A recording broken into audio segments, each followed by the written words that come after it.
ಕಾನೂನು ಹೋರಾಟ ಹೇಗಿರುತ್ತೆ ಮುಂದಿನ ದಿನ? ಖಂಡಿತವಾಗ್ಲೂ ಇವತ್ತು ನಾವು ಕಂಪ್ಲೇಂಟನ್ನು ಕೊಟ್ಟಿದ್ದೀವಿ ಇಲಾಖೆಗೆ.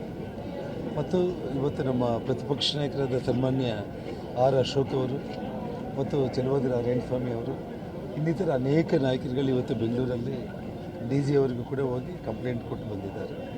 ಇವತ್ತು ವಿಜೇಂದ್ರ ಅವರು ಕೂಡ ಇವತ್ತು ಬಂದು ಮಾಧ್ಯಮಗಳಲ್ಲಿ ಮಾತಾಡಿರುವಂಥದ್ದು ಇದೆ.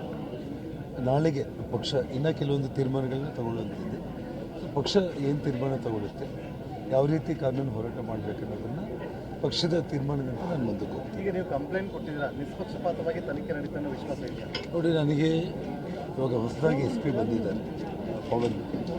ನಿನ್ನೆ ಬೆಳಿಗ್ಗೆನೇ ಅವರು 11ವರೆಗೆ ಚಾರ್ಜ್ ತೊಗೊಂಡಿರೋಂಥದ್ದು. ಅವ್ರ ಮೇಲೆ ನಂಬಿಕೆ ಇದೆ, ಅವರು ಸರಿಯಾದ ದಿಕ್ಕಲ್ಲಿ ತನಿಖೆ ಮಾಡ್ತಾರೆ ಅಂತೇಳಿ. ಆಗ ಮಾಡಿದ ಹೊತ್ತು ಪಕ್ಷದಲ್ಲಿ 2-3 ದಿವಸಗಳೇ ನಮ್ಗೆ ಗೊತ್ತಾಗ್ಬಿಡುತ್ತೆ. ಇದೇನು ಜಾಸ್ತಿ ಟೈಮ್ ಹಿಡಿಯಲ್ಲ. ಈ ಹಿಂದೆ ಥರ ಟೆಕ್ನಾಲಜಿ ಇಲ್ಲ. ಇವಾಗೆಲ್ಲ ಫೋರೆನ್ಸಿಕ್ಕಲ್ಲಿ ಯಾವ ಬಾಡಿನಲ್ಲಿ ಯಾವ ಬುಲೆಟ್ ಹೋಗಿದೆ, ಆ ಬುಲೆಟ್ ಯಾವ ಗನ್ನಿಂದ ಬಂದಿದೆ, ಆ ಗನ್ ಯಾರು ಮಾಲೀಕ, ಅದೆಲ್ಲ ಕೂಡ ಕೆಲವೇ ದಿನಗಳಲ್ಲಿ ಗೊತ್ತಾಗುತ್ತೆ. ಈ ಸತ್ಯಾಂಶಗಳನ್ನು ಪೊಲೀಸರು ಬಹಿರಂಗಪಡಿಸಬೇಕು ಮತ್ತು ತಪ್ಪಿತಸ್ಥರನ್ನ ಅರೆಸ್ಟು ಮಾಡಬೇಕು ಕಂಪಲ್ಸರಿಯಾಗಿ. ಅದಾಗದೇ ಹೋದ ಪಕ್ಷದಲ್ಲಿ ಗವರ್ನರ್ ಮೂಲಕ ಕೇಂದ್ರ ಸರ್ಕಾರಕ್ಕೆ ಮತ್ತು ನಾವು CBI ಎಂಕ್ವೈರಿಗೆ, ಸಿಟ್ಟಿಂಗ್ ಹೈಕೋರ್ಟ್ ಜಡ್ಜ್ಗೆ ಎಂಕ್ವೈರಿ ಮಾಡೋದಕ್ಕೆ ಅವಶ್ಯಕತೆ ಬಿದ್ದರೆ ಹೈಕೋರ್ಟ್ವರೆಗೂ ಕೂಡ ಮೆಟ್ಲೆತ್ತಿ ನಾನು ಹೋರಾಟ ಮಾಡ್ತೀನಿ. ಸರ್, ಈಗ ಅಮಾಯಕ ವ್ಯಕ್ತಿಯೊಬ್ಬ ಬಲಿಯಾಗಿದ್ದಾನೆ, ಇದಕ್ಕೆ ಅವರ ಕುಟುಂಬಕ್ಕೆ ಏನಾದರೂ ಪರಿಹಾರ ನೀಡಬೇಕಂತ ಆಗ್ರಹಿಸ್ತೀರಾ ಅಂತ? ನೋಡಿ, ಒಂದು ವಿಷಯ, ಅದು ವೈಯಕ್ತಿಕವಾಗಿ ಯಾರೇ ಅದು ಕಾಂಗ್ರೆಸ್ ಕಾರ್ಯಕರ್ತ, BJP ಕಾರ್ಯಕರ್ತ ಅನ್ನೋದಲ್ಲ. ನಮ್ಮ ಮೇಲೆ ಅಭಿಮಾನದಿಂದ ಸಾವಿರಾರು ಮಂದಿ ಬಂದಿರ್ತಾರೆ. ಅವರು ಪ್ರಚೋದನೆ ಮಾಡಿ ರೌಡಿಗಳನ್ನ ಕರ್ಕೊಂಡು ಬಂದಿರ್ಬೋದು. ಅವನು ರೌಡಿನ ಇನ್ನೊಬ್ಬ ಅನ್ನೋದಲ್ಲ, ಒಂದು ಪ್ರಾಣ ಹೋಗಿದೆ.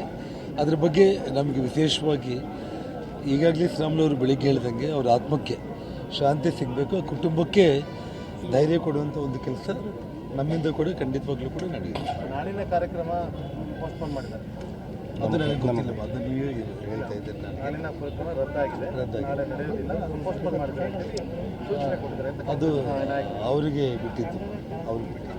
ನೊಂದ ಕುಟುಂಬದ ಪರವಾಗಿ ನೀವು ಇರ್ತೀರಾ ಅಂತ? ಬಳ್ಳಾರಿ ಜಿಲ್ಲೆ ಅಲ್ಲ, ಕರ್ನಾಟಕ ರಾಜ್ಯದಲ್ಲಿ ಎಲ್ಲೇ ಯಾರಿಗೆ ಕೂಡ ತೊಂದರೆ ಆದರೂ ಕೂಡ ಅವ್ರ ಜೊತೆ BJP ಪಕ್ಷ ಇರುತ್ತೆ, ಜನಾರ್ದನ್ ರೆಡ್ಡಿನೂ ಇರ್ತಾರೆ. ಹೋರಾಟ ಹೇಗಿರುತ್ತೆ ಮುಂದಿನ ದಿನ? ಖಂಡಿತವಾಗ್ಲೂ ಇವತ್ತು ನಾವು ಕಂಪ್ಲೇಂಟನ್ನು ಕೊಟ್ಟಿದ್ದೀವಿ ಇಲಾಖೆಗೆ.